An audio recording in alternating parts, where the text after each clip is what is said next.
There was a man in Chicago who threw neighborhood parties. He cooked food for hundreds of people. He shook hands with politicians. He dressed as a clown to entertain children at hospitals.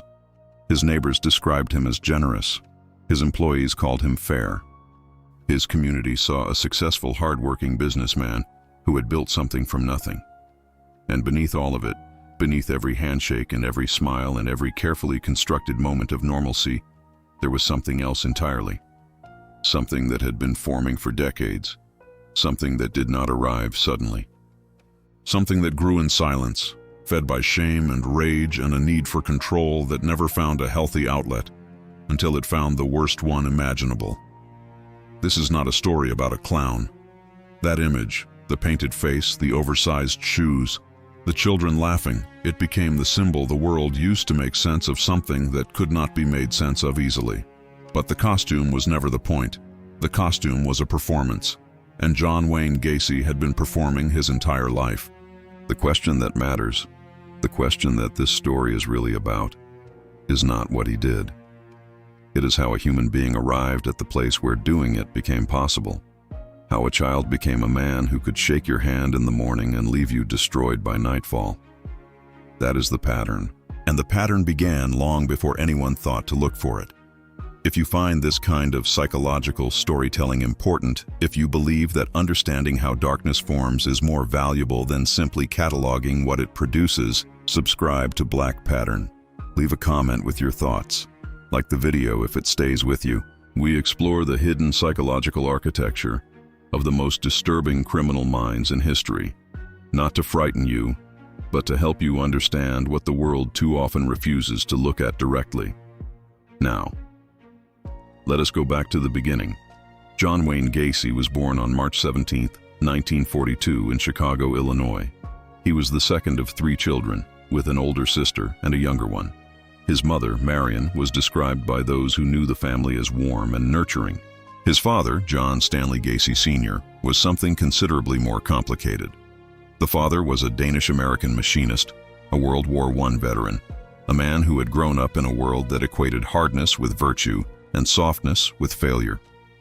By most documented accounts, he was an alcoholic, and his alcoholism did not make him distant or absent in the way some alcoholic parents become. It made him present in the worst possible way. He was verbally abusive. He was controlling. He was capable of sudden, unpredictable cruelty that kept the household perpetually off balance, and he directed a particular and documented contempt toward his son. John Wayne Gacy, the boy, was not what his father wanted. He was not athletic. He was not physically imposing. He was not mechanically gifted in the way his father valued. He had heart problems from childhood, a condition that kept him from the physical activities most boys his age pursued, which meant he was already different, already slower, already marked as somehow less. And his father, rather than responding to this with patience, responded to it with something closer to disdain. There is a documented account of the father calling his son a sissy, telling him he would probably grow up to be a queer. These were not isolated moments. They were a recurring emotional environment. A child who is told, repeatedly, by the person whose approval means everything, that there is something fundamentally wrong with him, does not simply shake that off. The message does not disappear. It goes somewhere. It roots itself in the architecture of the developing self, and it begins to shape everything that grows around it. What made the Gacy household particularly psychologically complex was that the abuse was paired with genuine attachment. Gacy later described loving his father. He described wanting his approval desperately. He described a man who, when sober, could be generous and present, which meant the cruelty was never simply cruelty. It was cruelty wrapped in hope, which is one of the most destabilizing emotional conditions a child can be raised in. You cannot simply hate someone who sometimes makes you feel loved. You cannot protect yourself from someone whose rejection you are still hoping to reverse. This dynamic, loving a person who hurts you, needing approval from a source that withholds it, wanting to be seen as worthy by someone who has decided you are not, created something in Gacy that would take decades to fully express itself. It created a profound, consuming need for external validation, a need to be seen as successful, a need to be respected, and beneath that, something darker, a rage that had nowhere acceptable to go. By the time he was a young child, Gacy had also begun to experience something that he would not fully confront for many years. He felt attracted to other boys. In the 1940s and 1950s, in a working-class Catholic household in Chicago, with a father who had already signaled that any deviation from rigid masculinity was a source of shame, this was not simply a private experience. It was terrifying. It was something that, in the framework he had been given, confirmed everything his father seemed to believe about him. That he was defective, that he was wrong, that he was not what a man was supposed to be. And so it was buried. Not processed, not understood, not gradually accepted. Buried. Pushed down beneath layers of performance, beneath an increasingly desperate effort to become the image of success and normalcy that his father would have to acknowledge. Gacy did not learn to live with who he was. He learned to construct a version of himself that was easier to show the world. That construction began early, and it was, by all accounts, elaborate. He was involved in local politics as a teenager. He was sociable, energetic, eager to please. He had an instinct for reading what people wanted to see and offering it to them. Psychologists who later studied his case have described this as a classic presentation of what happens when a child with deep unmet needs learns that performance and social manipulation are more reliable than authentic self-expression. You stop trying to be yourself. You start trying to be whatever keeps people close. You become expert at surfaces.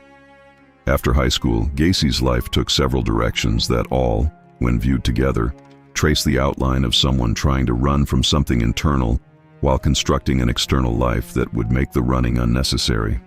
He attended Northwestern Business College. He worked in a shoe store in Las Vegas for a time. He returned to Chicago. He eventually moved to Springfield, Illinois, where he worked as a management trainee for the Nunn Bush Shoe Company.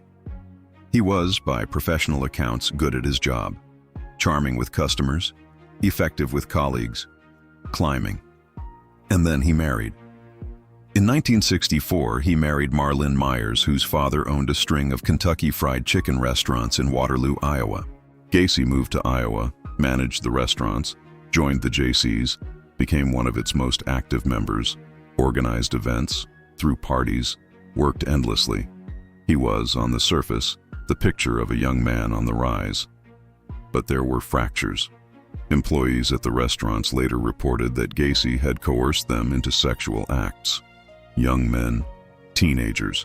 He used his position of authority, his access, his charm, and when those did not work, he used pressure and manipulation. In 1968, he was indicted on a charge of sodomy against a teenage boy. He attempted to minimize what had happened, to explain it away, to use his social connections and his reputation as a community leader to soften the consequences. It did not work. He was convicted.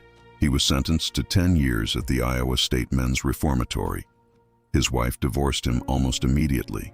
His father, the man whose approval had shaped the architecture of his entire self, died of liver disease in 1969, while Gacy was incarcerated. Gacy did not attend the funeral. He was not allowed to. By most accounts, this was one of the defining emotional wounds of his life. Not only the grief of losing his father, but the grief of losing him before ever receiving what he had spent decades trying to earn. The approval never came. The validation never arrived. His father died without ever seeming to believe that his son amounted to anything. That kind of unresolved wound does not simply close. It festers. It turns into something. Gacy was released from prison in 1970 after serving only 18 months, having been a model prisoner. He returned to Chicago. He moved in with his mother. He began again the elaborate process of reconstruction. He started a contracting company, PDM Contractors. He began to rebuild his social network. He remarried in 1972, a woman named Carol Hoff, who had 2 daughters from a previous relationship. To those around him, this looked like redemption. A man who had made mistakes, who had paid a price, who was now doing the work of rebuilding. He was active in the Democratic Party. He organized community events. He became known for his elaborate neighborhood parties, where he would spend entire days cooking for crowds of people. He joined civic organizations. He cultivated relationships with local politicians, had his photograph taken with Rosalind Carter, the wife of President Jimmy Carter, in 1978, an image that would later become one of the most cited photographs in true crime history, not for what it showed, but for what it concealed. And then there was Pogo the Clown. Gacy began performing as a clown at children's hospitals, at community events, at parties. He created two characters, Pogo and Patches, and invested considerable time and effort in the costumes, the makeup, the performance. The common interpretation of this, that it was a disguise for a predator, is too simple. The more psychologically accurate reading, based on what we understand about Gacy's documented inner life, is that it was an extension of what he had always been doing, performing, creating a version of himself that was warm and harmless and beloved, a version so vivid and so public that no one would look beneath it. But beneath it, things had already resumed. Within months of his release from prison in Iowa, Gacy had begun targeting young men and teenage boys again. His method was not random. It was calculated, patient, and it reflected a psychology that had learned from the exposure of the Iowa case. He was more careful now. He used his business as cover, hiring young men to work for his contracting company. He moved in social circles where he had plausible access. He identified individuals who were vulnerable, runaways, young men from difficult homes, people who were unlikely to be immediately reported as missing or whose disappearances, when reported, would not trigger the kind of urgent response that the disappearance of a more visible, more connected person might. This targeting is not incidental to understanding him. It is central. A person who meticulously selects victims based on their social invisibility is not acting on uncontrollable impulse. They are acting on calculated desire. There is intention here. There is planning. There is a coldness that sits beneath the warmth of the public performance, and that coldness is among the most disturbing aspects of the documented psychological profile. His second wife later recalled that the marriage had deteriorated quickly. She noticed stacks of male pornography. She noticed that young men came and went from the house at unusual hours. She noticed a persistent, unpleasant smell from beneath the crawl space of their home. She did not understand what she was noticing. She later said that she had sensed something was deeply wrong, but that she had not had the framework to understand what she was seeing. They divorced in 1976. By that point, the pattern had already been running for years. The home at 82113 West Summerdale Avenue in Norwood Park Township became the center of his hidden life. It was, from the outside, an ordinary suburban home, well-maintained, a sign of the success he had worked so hard to project. And beneath it, in the crawl space and the surrounding yard, the evidence of what was actually happening accumulated, month by month, year by year. Gacy later claimed, in conversations with investigators and in his own extensive statements, that he had suffered blackouts during some of the crimes, that he had been driven by impulses he could not fully control. These claims were evaluated by forensic psychologists and largely rejected by the jury that eventually considered his fate. The level of planning, the disposal of evidence, the targeting strategies, the maintenance of a successful public life alongside what was happening privately, none of this suggested a person without control. It suggested a person who had divided his life into two separate chambers and learned, with considerable effort, to keep them sealed from each other. This compartmentalization, the ability to be entirely one thing in public and something unrecognizable in private, is one of the psychological patterns that appears most consistently in the documented histories of individuals who commit crimes over extended periods. It is not a sign of madness in the traditional sense. It is, in a way, the opposite. It requires a functional executive mind, a person who can plan, adapt, manage perception, and sustain performance. What is absent is not cognitive function. What is absent is what connects cognitive function to human consequence. The internal experience of the other person as real, as mattering, as someone whose existence and suffering creates a limit on one's own behavior. Gacy's documented statements over the years reveal a person who consistently framed his victims in terms of what they represented to him rather than who they were. He dismissed some of them as having gotten what they deserved. He spoke about them in ways that revealed a fundamental incapacity to engage with their humanity. This is not an excuse. It is an explanation. an explanation of the specific internal architecture that makes it possible for a person to go home from a neighborhood party, step through the door of an ordinary house, and commit acts of extraordinary violence, and then sleep, and wake up the next morning, and go back to work. The other side of this coin is the documented need for power and control that ran through his entire life. His father had made him feel powerless and wrong. His sexuality had been a source of terror and shame. His early professional stumbles and his criminal conviction had been public humiliations. What emerged in the psychology that developed from all of this appears to have been a consuming need to be in a position where no one could diminish him, where he was the one who decided what happened, where control was total and unchallengeable. This is not to say that his crimes were simply an expression of power rather than sexuality. The documented evidence makes clear that both were present and intertwined in ways that made each of them more dangerous. But the power element is important to understand because it explains the social component, the parties, the political connections, the civic involvement, the deliberate cultivation of a public reputation. All of that was, in part, a mechanism for creating a sense of dominance that his inner experience required. He needed to be the one people turned to, the one people liked, the one people respected, because the alternative, being what his father had said he was intolerable. In December 1978, a 15-year-old named Robert Peast disappeared after telling his mother he was going to talk to a contractor about a possible summer job. The contractor was John Wayne Gacy. When investigators began following the trail, they discovered his prior conviction in Iowa. They obtained a search warrant for his property. What they found beneath the crawl space of 8213 West Summerdale Avenue changed the investigation into something else entirely. 26 victims were recovered from beneath the house. 4 more had been disposed of in the Des Plaines River when the crawl space ran out of room. In total, Gacy was convicted of killing 33 young men and teenage boys, the highest confirmed victim count of any serial killer in American history at the time of his arrest. He maintained through years of incarceration, through his trial, through his extended time on death row, a posture that was deeply revealing in its consistency. He painted. He gave interviews. He spoke to researchers and journalists with an energy that suggested he had not lost the desire to be seen, to perform, to manage how he was perceived. Some of the paintings sold. He maintained correspondence. He continued until the very end to function as a person deeply invested in his own image. He was executed by lethal injection on May 10, 1994. His last words, by documented accounts, were an expression of anger rather than remorse. The 33 confirmed victims were young men whose names and lives deserve to be acknowledged in any serious discussion of this case. They were not abstractions. They were people, mostly teenagers and young men in their 20s, many of them from difficult circumstances, many of them working for Gacy or having encountered him through the networks he had carefully cultivated.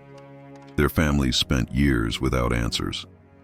Some of the victims were not identified for decades. The work of identifying and returning them to their families continued long after Gacy's execution, with some identifications only coming through advances in DNA technology in recent years. The final identification in this case came in 2023, when Francis Wayne Alexander, who had gone missing in 1976, was identified after decades as an unidentified victim. He was finally able to be returned to his family. These moments, decades after the crimes, remind us that the weight of what happened in that house in Norwood Park Township did not end with the perpetrator's death. It continued. It is still, in some ways, continuing. There is a question that sits at the center of stories like this one, a question that is never fully answerable but that is worth sitting with. How does a person become capable of this? What series of internal and external forces produces something like John Wayne Gacy? The easy answer is that he was simply a monster, a word that implies a category of being separate from ordinary humanity, something other, something that arrived fully formed from outside the normal range of human experience. That answer is comforting because it places distance between us and what he did. It says, this was not human. This was something else. But the documented history does not support that answer. What the documented history shows is a person who began as a child in a household where shame was the primary emotional currency, where love was conditional and often absent, where the development of an authentic self was made impossible by the combination of an abusive father, a repressed identity, and a social environment that offered no room for complexity. What it shows is a person who responded to those conditions by building a performance so elaborate and so sustained that it eventually became, in some functional sense, more real to him than the damage happening underneath it. None of that explains the crimes. Nothing explains the crimes in the sense of making them understandable or acceptable, but it traces the path. It shows how a human being, under a specific set of conditions, can develop in a specific and terrible direction, and that is worth understanding, not because it produces sympathy, but because understanding the path is the only way to recognize when someone is on it. The warning signs were present in the Iowa conviction. They were visible in the documented accounts of his behavior with employees. They were sensed by his second wife, who noticed something she could not name. They were present in the behavioral patterns that, in retrospect, formed a clear and legible shape. But they were not recognized, or they were minimized, or they were overridden by the performance, by the contractor with the busy schedule, and the neighborhood parties and the clown costume and the handshake for the politician's wife. This is, perhaps, the most disturbing fact of all, not the specific details of what happened in that crawl space, but the fact that the person responsible for it spent years in full public view, shaking hands, cooking food, entertaining children, winning civic awards, and that the world, the neighbors and the colleagues and the acquaintances and the people who drove past the house on West Summerdale Avenue saw none of it. Or more precisely, they saw all of it. They saw everything that was visible. They simply had no way to see what had been so carefully placed out of view. John Wayne Gacy was not a mystery in the sense of being unknowable. He was a mystery in the sense that the most revealing things about him were the things he spent his entire life learning to hide. The shame, the rage, the sexuality he had been taught to despise in himself, the need for control, the compulsion, the violence, all of it was there, had always been there, organized and growing in the spaces between the visible performances. The crawl space beneath his house was a physical expression of what had been true about his psychology for decades. The terrible things were right beneath the surface. They were beneath everything. And the surface was, until December of 1978, completely intact. His life was not an explosion. It was a descent, slow, systematic, and almost entirely invisible until it was far too late.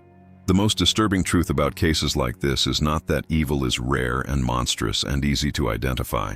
The truth is that it is patient. It learns what to show. It learns what to hide. It keeps the crawl space locked and attends the neighborhood party and remembers everyone's names and smiles at exactly the right moment. The pattern is never as visible as we wish it were, but it is always there, forming, quietly, while the world looks away.